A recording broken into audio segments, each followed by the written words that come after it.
La Biblia es uno de los libros más famosos del mundo. Ha sido traducido a casi todas las lenguas existentes e incluso a algunas lenguas muertas.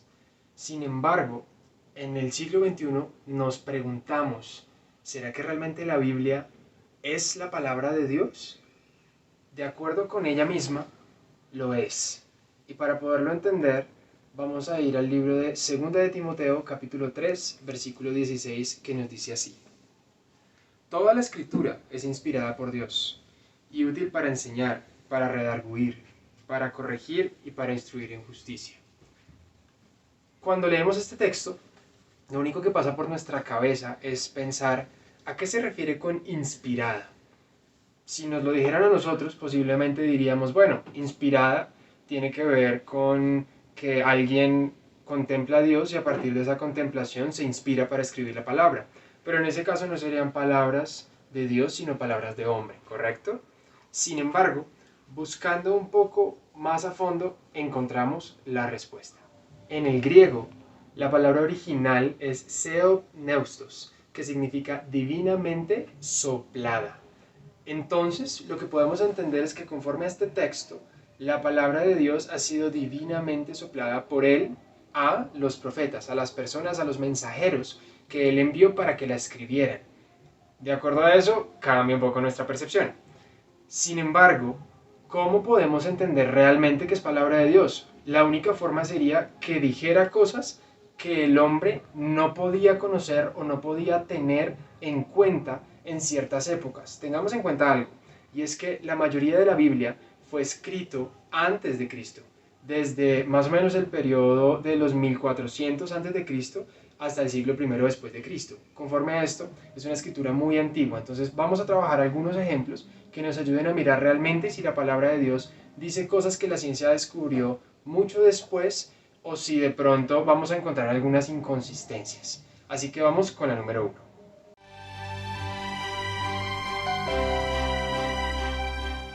Nuestro primer ejemplo lo vamos a encontrar en el libro de Job. Job, capítulo 26, versículo 7, y dice así. Él extiende el norte sobre el vacío y cuelga la tierra sobre la nada.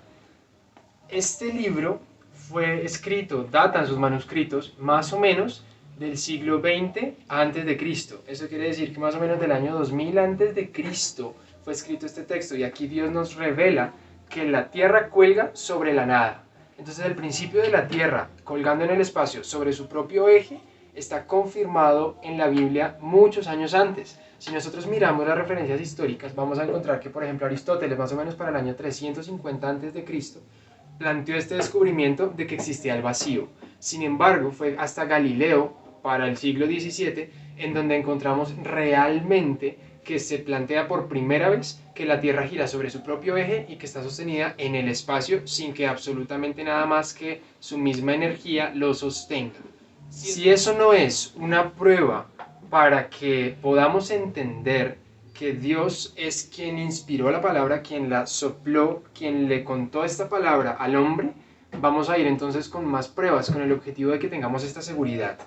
Vamos con la número 2.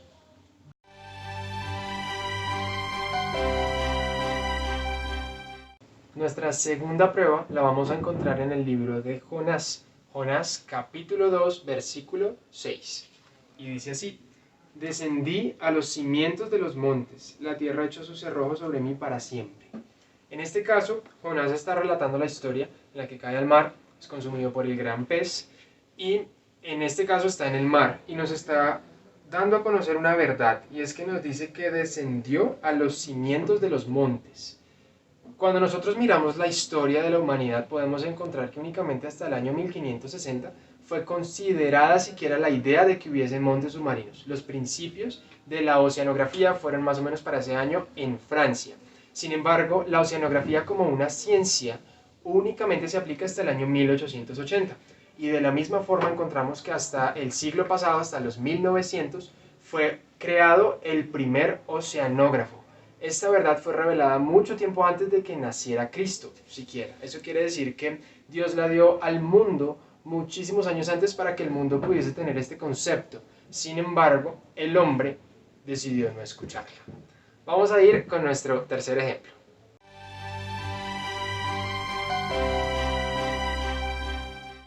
Nuestra tercera prueba la vamos a encontrar en un libro del Nuevo Testamento, es decir, escrito en el primer siglo después de Cristo. Y la vamos a encontrar en el libro de Hechos, capítulo 17, versículo 26.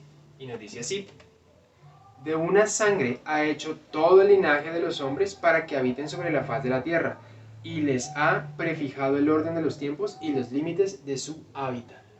Este texto nos revela algo muy importante, y es que toda la línea genética del hombre viene de un solo individuo. Únicamente hasta el siglo pasado, hasta el siglo XX, los científicos comenzaron a indagar sobre esto. Sin embargo, en el año de 1995 hicieron varias pruebas a un total de 38 grupos étnicos alrededor del mundo, entre los cuales estábamos incluidos también los latinoamericanos.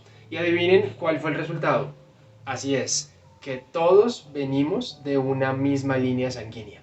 Partiendo de esto, podemos afirmar que todo el Génesis y absolutamente toda la verdad que nos revela la Biblia es completamente real, y que Dios ha puesto este texto con el objetivo de que nosotros lo conozcamos. Este no es un libro de ciencia, no es un libro de historia, pero sí es un libro en donde encontramos ciencia, sí es un libro en donde encontramos historia.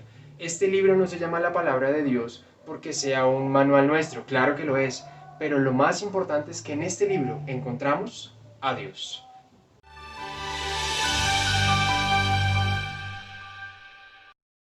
Ahora bien, sabemos que la Biblia es la palabra de Dios, pero ¿cómo estamos seguros de que esa palabra se ha preservado hasta esta época? Es decir, que no ha sufrido cambios, que no le han hecho cambios con relación a lo que nosotros tenemos actualmente.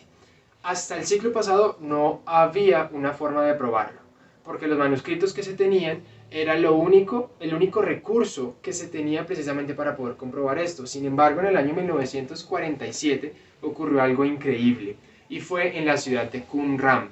En unas cuevas en esa ciudad se encontraron unos rollos, unos manuscritos que databan, según la prueba de carbono, de más o menos los años 250 a.C. y 90 a.C.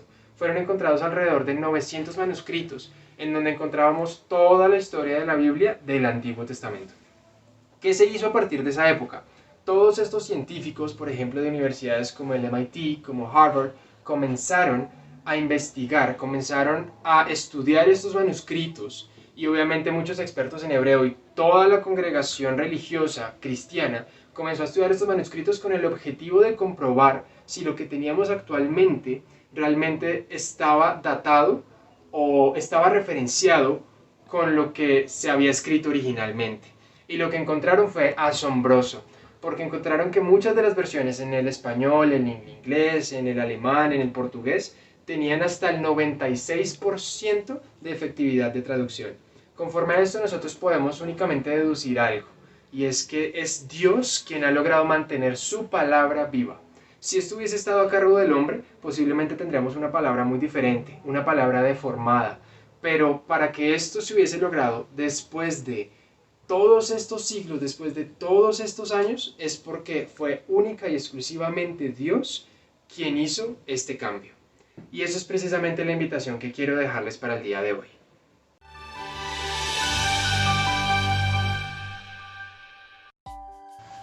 ¿Quieres conocer a Dios? ¿Te interesa conocer a Dios? Acércate a su palabra. En su palabra vas a encontrar consuelo, vas a encontrar amor, vas a encontrar felicidad, pero sobre todo vas a encontrar esperanza. Voy a leerte un texto que encontramos en el libro de Salmos, capítulo 119, versículos del 9 al 16. ¿Con qué limpiará el joven su camino? Con guardar tu palabra. Con todo mi corazón te he buscado, no me dejes desviar de tus mandamientos. En mi corazón he aguardado tus dichos para no pecar contra ti. Bendito tú, Jehová, enséñame tus estatutos. Con mis labios he contado todos los juicios de tu boca. Me he gozado en el camino de tus testimonios más que de toda riqueza. En tus mandamientos meditaré, consideraré tus caminos, me regocijaré en tus estatutos y no me olvidaré de tu palabra. No nos olvidemos de la palabra de Dios. Recordemos que la palabra de Dios es vida. La palabra de Dios está viva y es eterna. Dios la ha dejado para que tú y para que yo tengamos la maravillosa oportunidad de conocerlo. Nos ha dejado aquí todas las instrucciones que necesitamos para nuestra vida. Así que no te olvides de ella. Léela, consúltala, pero sobre todo busca a Dios.